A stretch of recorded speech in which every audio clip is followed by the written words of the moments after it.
Okay.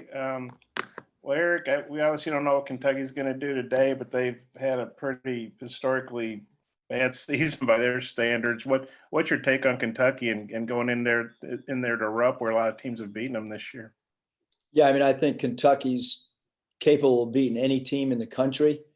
They're long, they're athletic, they're excellent shot blockers. They play hard. They're really hard to score on. Their defense is really, really good. They do a great job of protecting the rim. Those are initial thoughts. And again, I don't know for sure, but it seems like they're getting a little healthier, but that's just from reading stuff on the internet. So, are you preparing for the usual Kentucky and not the bad Kentucky, I guess, or whatever? No, I have great respect for Kentucky. They've had a lot of close games that could have gone either way. They're a young team, and with young teams, sometimes that happens. But they're overly talented. They're very well coached. Like I said, defensively, how do you score against them is something that you've got to talk about. They have some really gifted individual offensive players. And again, when you watch them every night, I mean, they're in every game. And I heard on the radio yesterday, you said Desi couldn't lift his shoulder. I guess, what's his injury exactly? And could you give us an update on Desi and Jalen and Justin and I guess Moses' ankle too? Yeah. If we had to play today, we start practice in 28 minutes. If we based on yesterday, if we had to play today, I would assume Desi would not play. I would assume Jalen Williams probably wouldn't play. And if he did, it would be for, 5 to 10 minutes like it was last game. But he would, his mobility would be hampered. I would think that Justin would play. And then Moses did, Moses seemed to be moving better yesterday, than prior. So I think he would be fine. Based on that, is there a silver lining? I know you want to play today, but based on your injury situation, is there a silver lining to not play until Tuesday? And could you anticipate being back, having all those guys back and ready? I mean, I don't know, Bob. I want to play today, for our players and so frustrated by that. Just because no one knows what's going to happen next week or the week after that or whatever. So yeah, I mean, we're even having some injuries, I still wanted to do everything possible to play a game today, and so did our players. Unfortunately, that did not happen, and we're still practicing, Bob. So I don't know how much. I guess the guys sitting out of practice, I guess they'll, but some of the guys are trying to fight through some stuff too, and want to keep their rhythm. And that's always when there's a jolt in the schedule. How do you stay fresh? How do you not, lose some of your rhythm, Okay. Thanks, Eric. I got a couple more if Mike can get back to me, Thanks. Nate.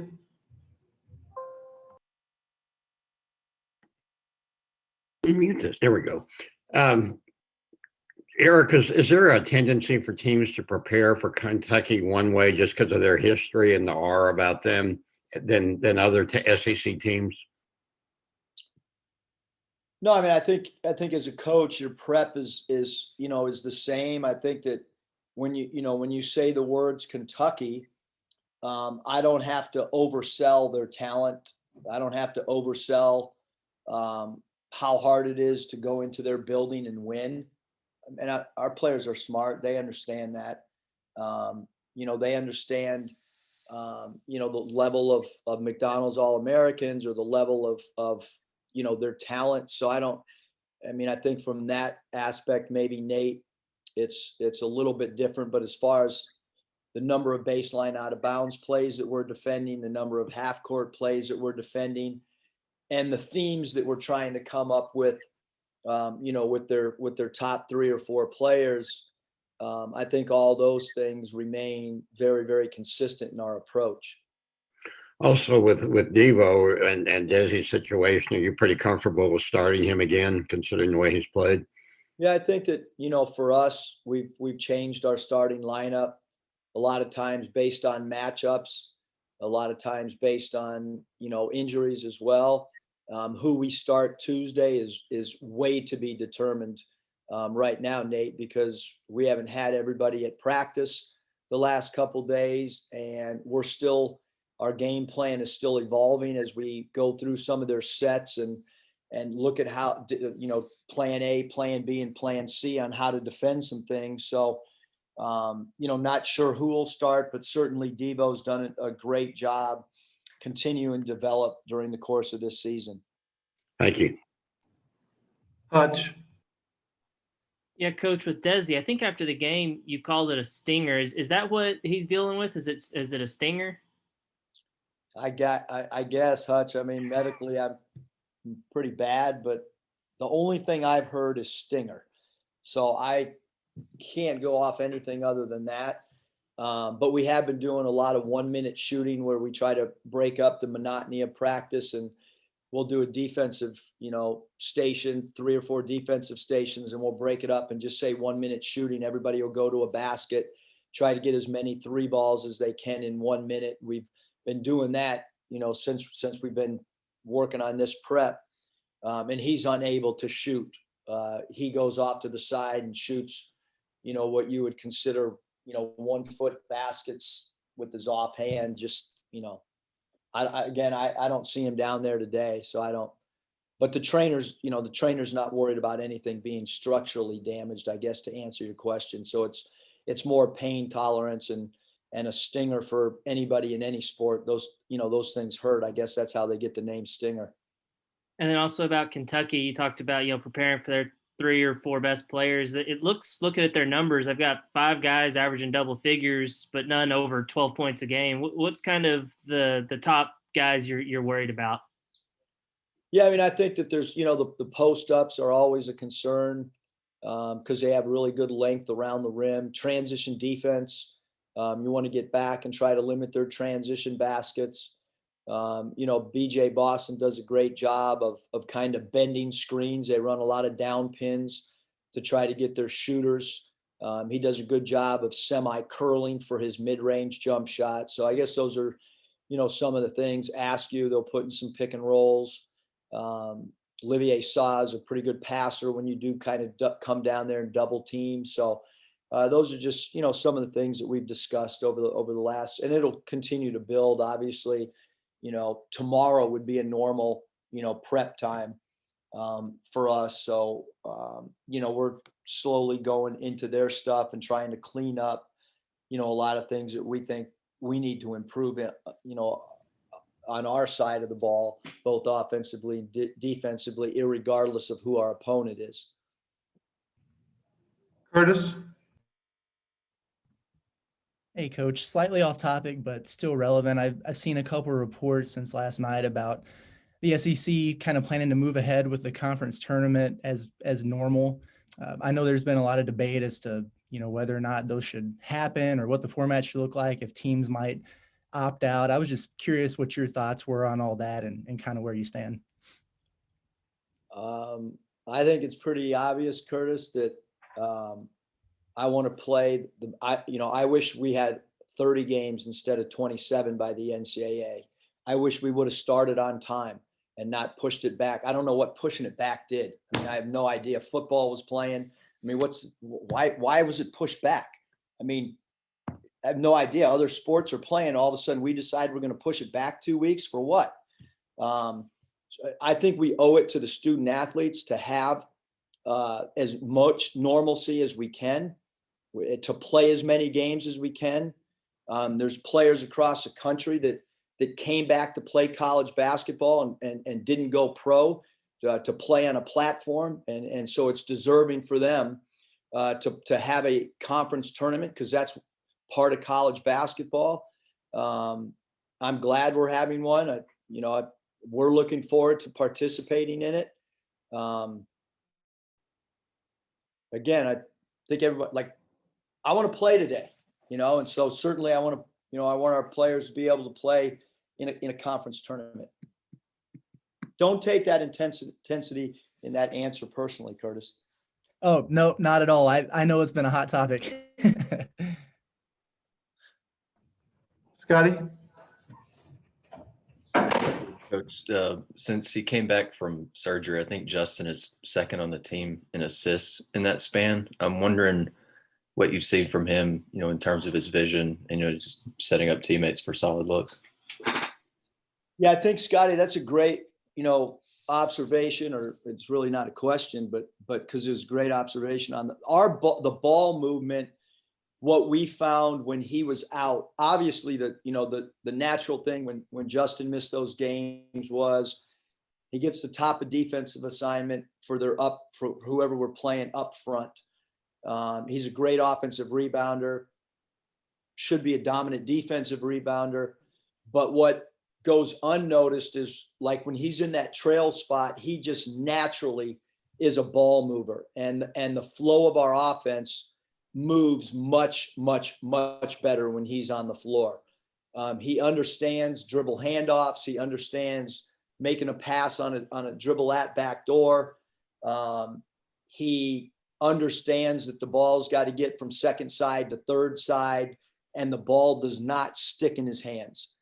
So for all those reasons, Scotty, we're much better offensively when he's on the floor. And we're trying to play through him a little bit more offensively too, I guess, because of his ability to be a willing passer. Nikki? Yeah, Coach, Kentucky will be coming into the game having played like 3 ranked teams in a row, and you guys get this weekend off. Like, how big of an advantage is that? And then also to be able to see these guys playing against the best in the conference right before they play you. Yeah, I mean, they've had a really tough schedule for sure. And I mean, again, Nikki, I'm as concerned of us being out of rhythm more so than who Kentucky's playing today.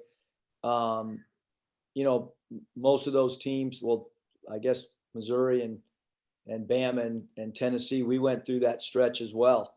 Where we played them, and then we got it coming back up with some of them as well. So, I mean, that's kind of how the SEC is. There's in my opinion, there's a difficult game almost every single night. But I'm a little concerned just with our rhythm without playing, today.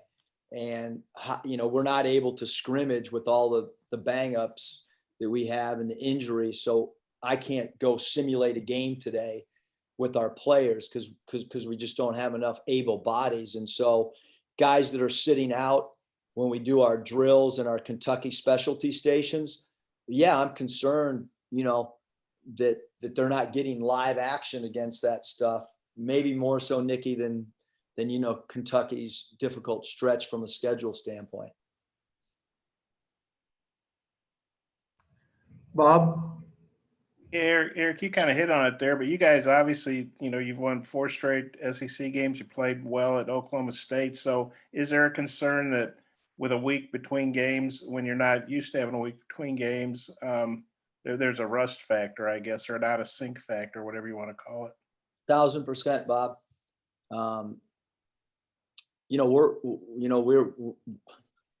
We're healthy in the pandemic sense.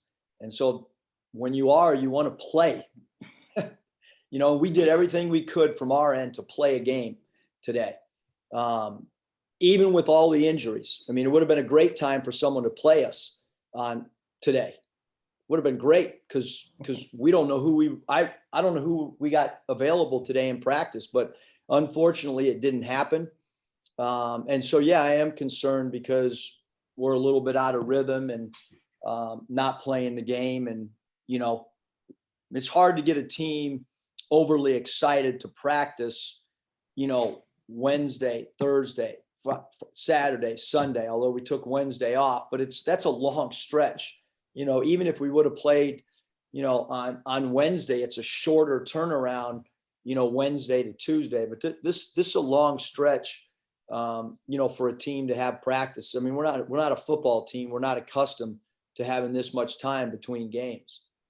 And then, you probably know this, your UPS motivational talk, I guess you got on ESPN. And I was wondering what you thought about that. And where'd you get the UPS gear? Did you just get some brown shirts and sew UPS things on them? And where do you get your inspiration for? I'm guessing you probably do that every game, and we just see bits and pieces on Twitter. But is that something your dad did? Is that something Chuck Daly did? Where'd you get the inspiration for that? And kind of, do you think it's effective? I assume you think it's effective, or else you wouldn't do it. I don't know how effective it is, Bob, but like we try to come up with a theme every game. And those pregame things happen at the 40-minute mark. They take all of, as you've seen, they take all of sometimes 30 seconds to a minute and a half. But I believe that if you want to get a message across to your team after you've talked about it for 3 or 4 days in practice, how do you kind of release the tension in the air? I wouldn't do those type of things at the 12-minute mark because it's too close to tip off. In Golden State, we did it in the NBA just because there was 82 games and I thought it broke up the monotony and it was pretty funny. One game, I think it was about the 13th or 14th game into the season. We had played a back-to-back game on the road. I didn't have anything prepared. I didn't have any props. And one of the players said, "Coach, we're not going out for layups until you do something." And it was at that point that I'm not going to say the player's name, but it was a disgruntled player who wasn't playing a lot. And at that point, I kind of, chuckled and said, "Hey, these guys kind of get a kick out of it." But to go in and just say, "Hey, rebound." I mean, we're just trying to come up with something that loosens the atmosphere and that they can have a little bit of fun with. And you're right, you don't see them all, but there is a prop or something that's funny. We would hope just to grab their attention. Yes, my dad did do a lot of that stuff. Doc Rivers was phenomenal doing pregame speeches. He loved to intertwine boxing, whether it be through video, splicing boxing clips in, or going through the history of a particular boxer. And as a player at the University of San Diego, we did not have any of that stuff. And I basically was like half asleep every pregame talk. And so I just kind of feel like this is something that can jolt them one last time and maybe give one last message. How effective it is, I don't know. But I do know some guys like it and get a kick out of it. Some guys are probably rolling their eyes thinking, here goes coach doing something silly and stupid again. Hutch. Coach, last month you said that Bebe might be ready sometime first week or two of February. Is he getting close to being cleared? Yeah, Hutch, he medically, he's close, but they still want more strength. He's able to, like yesterday, some guys played 3-on-3 post practice, with contact. He was able to do that. I just think from a structural standpoint, the doctors and the training staff still feel like they would like to continue to work on his mobility and strength. We were hopeful, maybe mid-Feb that he would be able to. I think that's probably pushed back now to late February. And then at what point do you, just continue to let him rehab, So I would say, nothing in the foreseeable, next 2 or 3 games. Maybe after that, if once he goes back and gets evaluated again, maybe something changes, but probably not. Kyle. Hey, Coach, I think fans look back on that game last year against Kentucky, and I mean, Calipari gets ejected. The place is going berserk. It's one of the better atmospheres probably in years at Bud Walton. Is that a game that kind of pops in your mind, now and then, especially as you get ready to play them again? Yeah, I mean, the atmosphere, the sound decimals in there. I mean, the atmosphere pulling into the arena, student section was insane. I mean, I think all those things are, what we remember. I think last year we played a lot of close games. It could have gone either way. One loose ball here or there. Certainly that was one of the games that we went through that stretch where, we could have won a game with an extra defensive stop or an extra made basket. But I don't think it has any, bearing at all on this game. We're playing, a road game instead of a home game. Both rosters are almost completely different. So I don't think there's, much carryover, going into this game. Final question, Jerry Tipton. Yeah, Coach, I wondered, you mentioned about hoping to see improvement both offensively and defensively. How so? Where would you like to see that? You mean as far as from our perspective, Jerry? Yes, sir. Yes. Yeah, I mean, I think there's just like with everybody. First of all, Jerry, we did this press thing early because we knew you'd be busy later tonight covering the Kentucky game. So I appreciate that. I think defensively, you always, no matter what team, no matter what level, you always want to get better at your pick and roll coverages. There comes a point in time where do you add another coverage that maybe people haven't seen? Offensively, I think every coach is constantly trying to get his team to move the ball, to pass up a good shot for a great shot. And then I just think from an identity standpoint, how do you, whatever strengths you have on both sides of the ball, how do you continue to accentuate those strengths and maybe hide some of your weaknesses? And then how are you tweaking your schemes to maybe hide your defensive weaknesses or matchups that might cause problems? So I think all those things, we want to continue to get better at. And I also wanted to ask you about Connor Vanover. How has he played for you guys, and what sort of matchup issue can he be for an opponent? Well, I think Jerry Connor's done a great job, all year for us. I mean, there's certain matchups where he has a bigger impact, in certain games, and he's unique. He's an excellent shot blocker. He's done a really good job rebounding around the rim. Obviously, when you look at our team last year, playing guys that were, 6'6" and below, we have a different look, throughout the course of the game with Connor in the game and Jalen Williams. Those two are a little bit different. Jalen more physical, Connor longer. So I think that it just gives us a few more options inside wise. And then our offense, again, I've told all of our local media that when Connor's in the game, the ball moves a little bit better and the floor is spaced out because every team has to have their center or whoever's guarding Connor, they've got to respect his 3-point threat. And, I think his percentage is down a little bit because so many teams do respect his 3-point shot and centers aren't standing in the lane, giving extra help when Connor's out on the perimeter. Thank you. Thank you, Coach. Appreciate your time. Have a great weekend.